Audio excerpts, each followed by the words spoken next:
अब हम जो प्रसंग चला है कि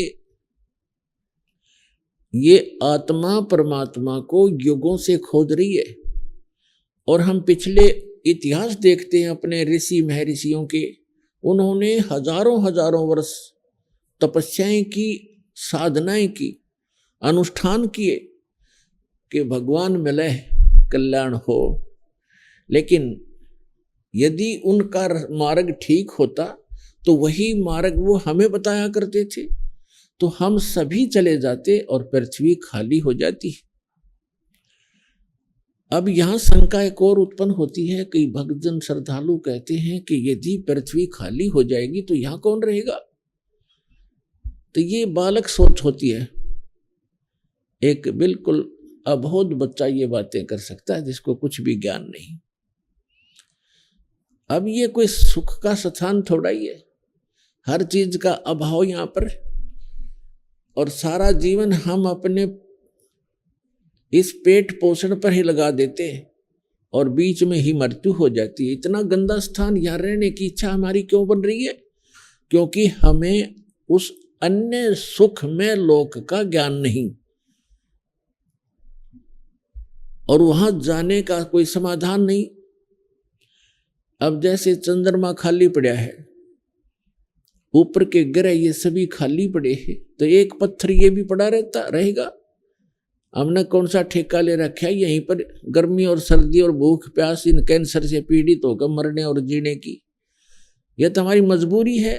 जब हम ऐसे स्थान पर चले जाएंगे जहां हमें शरीर इतना अच्छा मिलेगा जिसमें कोई रोग नहीं, निरामय मिलेगा। निरामय, आमे माने रोग होता है, निरामय माने निरोग शरीर मिलेगा। और ऐसा ही वहां दुनिया होगी आपकी, ऐसे आपका परिवार होगा जो कभी मृत्यु को प्राप्त नहीं होगा। और वहां एक ऐसा शिष्टाचार होगा, यहाँ तक कद बहु सास ने गड़न लाग रही है या सास बहु से के सर हो रही है, रोज कोई ना कोई पंगा जी ने बना रहता है। जीव के हम ढीठ होकर जी रहे हैं, कोई विकल्प दिखाई नहीं दे रहा। तो हम ऐसे स्थान पर चले जाएंगे जहां कोई दुख नहीं, कोई वृद्ध अवस्था नहीं। अब कौन वृद्ध होना चाहता है, कौन रोगी होना चाहता है, और सभी हो रहे हैं। कौन मरना चाहता है, और सभी मर रहे हैं। तो ऐसे गंदे लोक में, और फिर कोई ये कहे कि ये खाली हो जाएगा, ये तो जितना शीघ्र खाली हो उतना अच्छा।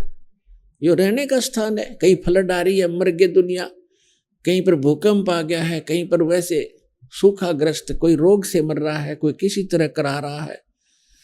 तो ये तो एक बूचड़ खाना है ये पृथ्वी लोक, और ये स्वर्ग लोक यहाँ के, ये कोई स्थान ठीक नहीं है। तो परमात्मा की खोज में हम युगों से लगे हुए हैं, और यदि उन ऋषि महर्षियों का मार्ग सही होता तो हम चले जाते वहां पर, हम इस संसार में नहीं रहते।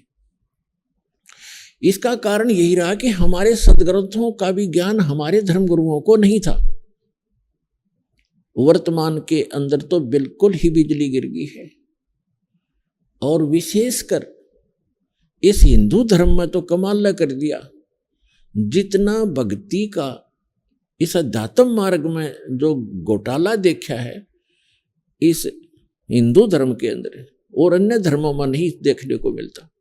अन्य धर्मों के धर्मी जैसे कोई कुरान शरीफ का मानने वाला है, कम से कम कुरान शरीफ को आधार तो मान रहा है, और उसके अनुसार जैसा भी उनकी परंपरा वो एक ही तरह की भक्ति करे। इसी प्रकार ईसाई धर्म में देख ले, मुसलमान सिख धर्म में देख लो, और हिंदू धर्म में देख ले, जितने गुरु उतनी ही पूजा, जितने जो ज्ञान है उतने ही देवता। कोई कुछ पूज रहा है, कोई कुछ पूज रहा है, कोई कुछ बता रहा है, कोई कुछ बता रहा है, कोई आधार नहीं। जबकि हमारे सदग्रंथ हैं, उनको तो देखिए हम झांक के। तो हमारे धर्म गुरुओं को हमारे धर्म ग्रंथों का भी ज्ञान नहीं था। इस कारण से हमारे उन अनमोल रत्न, जो अनमोल खजाना हमारा हमारे घर में छुपा पड़ा था, ये हमारे धर्मगुरु उसको हमारे सामने रख नहीं सके, जिस कारण से हम गरीब से गरीब होते चले गए। हम आध्यात्मिक गरीब हो गए, निर्धन हो गए। कबीर साहब कहते हैं, कबीर सब जग निर्धना और धनवंता ना कोई, धनवंता सो जानिए जिस पर राम नाम धन होए। तो हमारे पास राम नाम धन नहीं रहा, जिस कारण से हम भिखारी बन गए। तो पुण्यात्मा, अब हमने फिर धन, राम नाम के धन को पुनः संग्रहित करना है शास्त्र अनुकूल साधना करके।